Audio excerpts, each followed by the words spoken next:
Hey loves, welcome back to my channel. If you are new here, my name is Faith, and today guys I'll be checking out Katy Williams reviews how Kevin Hart sold his soul for fame. And you guys, I'm super excited for this. If you're yet to subscribe to this channel, please consider subscribing, give this video a massive thumbs up, and without much ado, let's see what this video is all about. Kevin doesn't have to worry about what people are going to say about him wearing a dress because of the long line of dress wearing people before him. Definitely haven't ran into to put on the dress. I mean, you know, you have to have boundaries. You have to have limits that you refuse to cross. Wow. I don't think anyone saw this one coming. Katy Williams is finally setting the record straight on his long-standing feud with Kevin Hart, and it looks like Katy's main issue is Kevin selling out his soul for fame. Let's not talk about Kevin Hart no more, or y'all get me riled up and I go over somewhere and go to jail for knocking the soul out of his plane. Katy's beef with Kevin stretches back years, and Katy previously hinted that Kevin sold his soul by stepping over his principles to get to that next level of fame. And while Kevin fired back accusing Katy of blaming Hollywood for his personal issues, Katy refused to back down, and he's now setting the record straight on why he thinks Kevin will literally do anything for success. So what exactly did Katy say about Kevin selling his soul? Let's break it down. For the last few years, like, Kevin been pretending like he been world touring. That been world touring, that everywhere but here. Kevin Hart often brags about being the hardest working comedian out there. His Twitter bio reads, "My name is Kevin Hart, and I work hard." That pretty much sums me up. Everybody wants to be famous, but nobody wants to do the work. But there are a lot of people who feel like Kevin's success isn't only down to hard work. And one of these people is Katy Williams, who previously hinted that Kevin sold his soul to people who control the entertainment industry. To give you some context, there's this long-standing rumor in Hollywood that black male entertainers are pressured into wearing a dress on screen before they're allowed to progress to the next level of fame. Multiple comedians have openly talked about this. Not just Katy Williams, but also Dave Chappelle.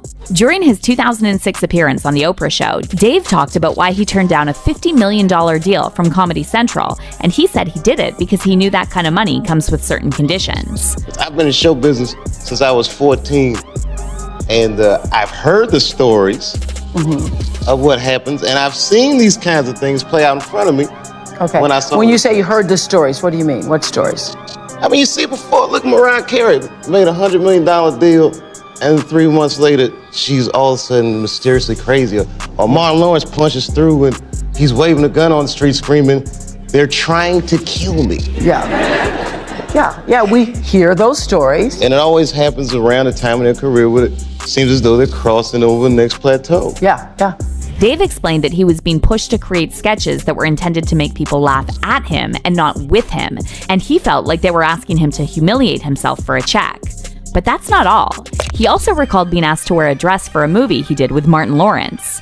Like, when I connect dots that maybe shouldn't be connected, I don't know. But certain dots, like when I see that they put every black man in the movies in a dress at some point in their career, I'll be connecting them down like, wow, all these brothers gotta wear a dress. This happened to me. I'm doing a movie with Martin. Yeah. The movie's going good. So I walk in a trailer. I'm like, man, this must be the wrong trailer because there's a dress in here. Even after Dave said that he felt the dress was unnecessary for the scene, the producers kept pressuring him and claimed that all the greats did it. They come in. It's the writer comes in. I think he's the writer. He's like, Dave, listen, we got this hilarious scene where Martin's sneaking out of jail. So he disguises you as a prostitute. And he put this dress on, and what? A prostitute? Nah, I'm not doing that. I don't feel comfortable with that. That should have been in the discussion. What? You don't feel comfortable with it? I mean, it's a hilarious bit. All the greats have done it. So, well, if all the greats have done it, it's kind of hacky, right? You're right. So why don't we just not do it? Because I don't feel comfortable wearing a dress. Oh, come on, Dave. Listen, we got it all set up. We're supposed to shoot. Every minute you waste costs this much money. You know, the pressure comes in. According to Dave, the producers had 2 versions of the scene ready in case he refused to put on a dress, and they only left him alone once they realized they couldn't wear him down. Now the producers come on, David would be so great. I mean, and then I started thinking about it. All the comics that I've seen, man, you know, strong brothers, why they be putting us in these dresses? But the minute it was clear, I was adamant, I'm not wearing a dress. I'm not wearing the dress. All right, fine. think of something else. That comes back 10 minutes later. The whole new scene. Damn, how did you write the scene so fast? By the way, Dave also explained that it's not the dress itself that's humiliating, and this is more about celebs being pushed to see if they're willing to do whatever they're told. Now, if you're wondering what all this has to do with Kevin Hart, well, back in 2012, Kevin was asked to comment on Dave's claims that black entertainers are pressured into wearing dresses. Kevin laughed off Dave's comments, and though he didn't explicitly say he would never put on a dress for a role, he did say he would never step over his personal boundaries. Dave Chappelle, another great comedian, said that, in the industry, they tried to make him wear a dress. Have you ever ran into that with scripts, and is that something that you wouldn't do for I definitely haven't ran into to put on the dress. I mean, you have to have boundaries. You have to have limits that you refuse to cross. For me, I know what they are. They've yet to been challenged, so I don't have to speak on them. I was asked to dribble a basketball on the talk show this morning. You look good doing it. Not that was a dress, but I was like, no, I'm gonna look stupid. At the end of the day, you got to know that you're a brand. I'm a brand. You need to protect your brand at all times. When things happen that can possibly affect your brand, your brand can be diminished, and you don't want that to happen. So, protecting my brand is definitely a priority. But just a year later, Kevin appeared in an SNL skit wearing a dress, and fans accused him of being a sellout. The new pope is 9-year-old Oscar nominee Kelvin Wallace, the first African American, the first female, and first child pope. And it's not that Kevin wasn't successful before this skit. However, he certainly wasn't filling out stadiums and getting leading roles in big budget productions. Of course, this could all just be a coincidence, and many fans believe that the whole dress thing is just another conspiracy theory. However, if you ask Cat Williams, all conspiracies come from somewhere. There aren't that many conspiracy theories anymore, because we found out that all conspiracy theories, there's a nugget of truth in there. It came from somewhere. That's where it became a theory. That's true. And then it progressed to the point where it became a conspiracy theory. Because there was something there. Now, when it comes to Kevin's SNL skit, Cat was actually asked to comment on this, and he claimed this is much bigger than Kevin, adding that it was simply his turn. At the end of the day, Kevin doesn't have to worry about what people are going to say about him wearing a dress because of the long line of dress-wearing people before him. So now we had Big Mama's house 1, 2, and 3. Yeah. I've never seen Medea in a pantsuit. I think she wears dresses. So now I'm saying, why are we picking on poor little Kevin Hart? Because it was his turn next. Okay. And while Cat went pretty easy on Kevin and didn't directly bash him, he hinted that comedians like himself and Dave Chappelle can never be as big as Kevin because they refuse to join the higher-ups who run the industry. Some of us are against the Illuminati, and we are against the Illuminati at our own detriment. When people are against the Illuminati, then they get punched in the face all the time. The press hates them, and nobody likes them. End quote. We all love Dave Chappelle. Exactly. Dave Chappelle has never been a part of the Illuminati. They don't want him or me or people like us. Yeah. But now it's not necessary for us to stir up that hornet's nest unless we intend to get stung 1,000,000 times. I didn't understand that. They had to sting me 1,000,000 times.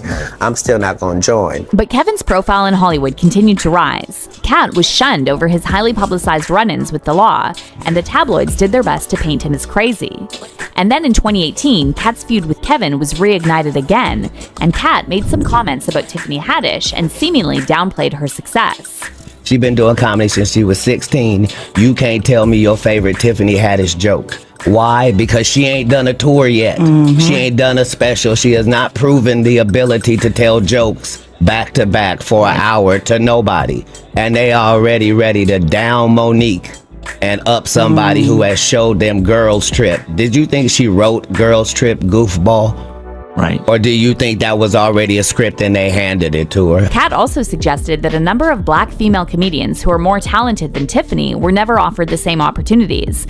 And he implied that Tiffany made it big because she caters to white audiences. She passed 46 female black comedians that I know personally that I put on tour who have a hard time getting a chicken sandwich from Chick-fil-A after they headline 7 shows at a club for $2,500 a week. But people like real, and that's why they like her. Is that what they like? They love realness. Because everybody's real then. So don't trip. No, they like wherever Tiffany you Haddish at under the sound of my because she's voice, real. do you have a real co-worker?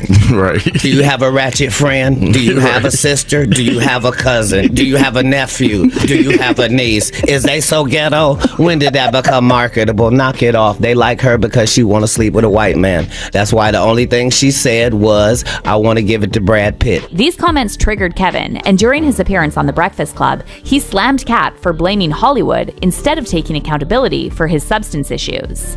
My frustration with Cat Williams comes from, you keep pointing at Hollywood. Hollywood this, the white man, this, and this.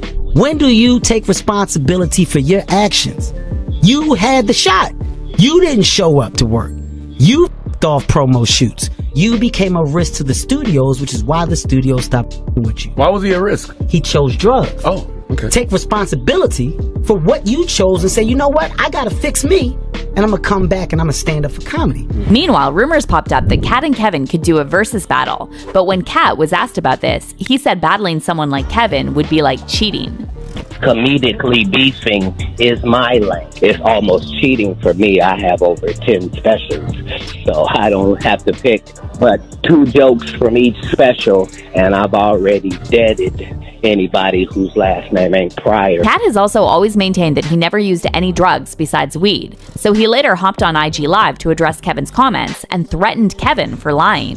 So while he wasn't there and off making 85 million, I was over here not making 85 million. But it's all good. I don't mind $1 million a month and keeping my soul. Kat then again implied that Kevin will do anything for a check, and he said the main difference between him and Kevin is that he refuses to sell his soul.